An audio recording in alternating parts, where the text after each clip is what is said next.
தெற்கு சூடானில் விமானம் விழுந்து நொறுங்கியதில் இந்தியர் உள்பட 20 பேர் உயிரிழந்ததாக தகவல் வெளியாகியுள்ளது. தெற்கு சூடானின் யூனிட்டி மாநிலத்தில் புதன்கிழமையன்று சிறிய ரக விமானம் ஒன்று விழுந்து நொறுங்கியதில் 20 பேர் உயிரிழந்துள்ளனர். குறித்த விமானத்தை சீன எண்ணெய் நிறுவனமான கிரேட்டர் பயோனியர் ஆபரேட்டிங் கம்பெனி வாடகைக்கு எடுத்துள்ளது.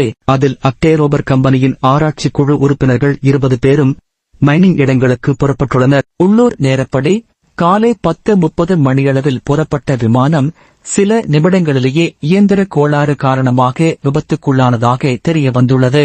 சவுத் சூடானின் தலைநகரான ஜூபாவை நோக்கி புறப்பட்டதாகவும் 2 விமானிகளை தவிர்த்து விமானத்தில் அமர்ந்திருந்த அனைவரும் கிரேட்டர் பைனீர் ஆபரேட்டிங் கம்பெனியின் எண்ணெய் ஊழியர்கள் என அவ்நிறுவனம் தெரிவித்துள்ளது.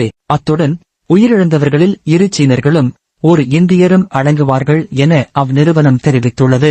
சவுத் சூடானில் இடம்பெற்று வந்த யுத்தம் நிறைவடைந்ததில் இருந்து தொடர் விமான விபத்துக்கள் நடந்து வருவதாக ஒரு குற்றம் சுமத்தப்பட்டுள்ள குறிப்பிடத்தக்கது. உங்களுக்கு விமானங்கள் பிடிக்குமா? விமானம் மற்றும் விமானத்துறை சார்ந்த சுவாரஸ்யமான தகவல்களை தெரிந்து கொள்ள வியான்சா பிளேன் ஸ்பாட்டர் சேனலை சப்ஸ்கிரைப் செய்யுங்கள்.